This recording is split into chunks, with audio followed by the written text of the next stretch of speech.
Hello, my name is Jason Beach, and in this screencast, we're going to take a look at Google Sheets. Now, to get access to Google Sheets, the first thing you'll need to do is log into your Drive account. So you can go to drive.google.com. Once you're there, you're going to press the New button and then choose Google Sheets from the drop-down menu. Now, Google Sheets is a light version of Microsoft's Excel.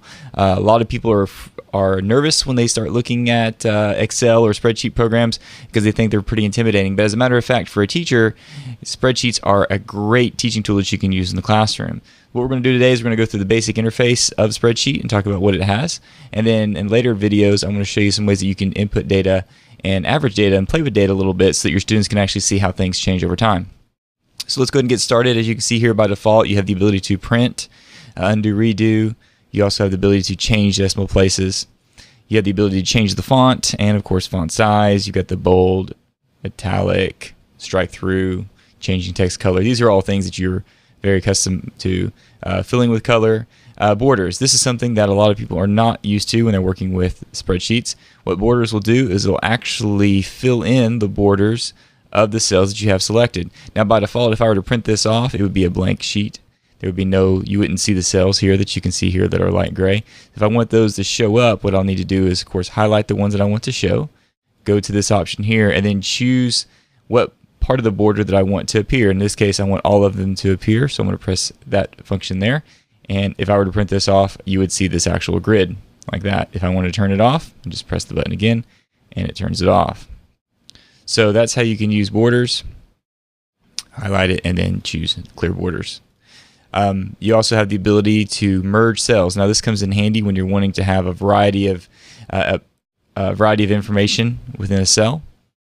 So first thing you'll need to do is, of course, highlight a couple cells here and then press merge cells. What that does is it actually turns that cell into a very long cell. It spans the columns.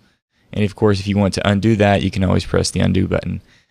And that's how you're able to go in and do that. You also have the ability to align horizontally and vertically. You also have the ability for text wrapping, of course, inserting links, which can be very helpful.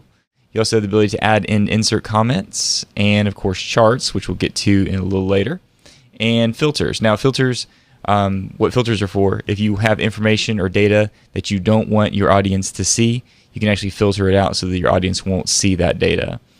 This little funny symbol here, this is a sigma symbol. This gives you access to all of your functions. So, for example, if I wanted to add a few things, so if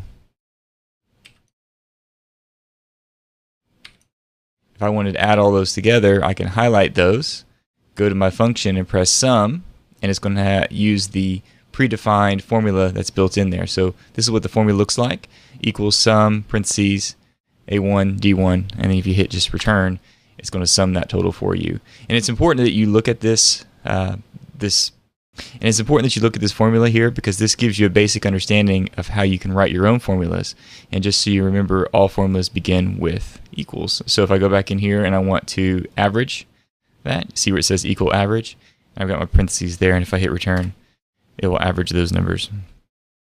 If you continue on, you've got the ability to align left and then right, and then of course you have the ability to share. Now beyond that, if I wanted to, I can actually go in here. Let me just delete these. I don't need these anymore. I can actually go in and I can insert specific charts, images, links, forms, and drawings. So you have the ability to customize your Google Sheets a little bit more than you would normally with Microsoft Excel, because you can actually input forms and drawings, which is a nice little added feature there. One of the things that I want to show you is that once you set up your formula, let's just put in some more numbers here just so you can see how this works. Once your formula is established, I'm just going to set this as a sum. Once your formula is established, if I alter or change anything here, it's going to automatically alter and change the final number here, which you can see is 146. So if I change this from 56 to, say, 36, watch what happens to my final sum.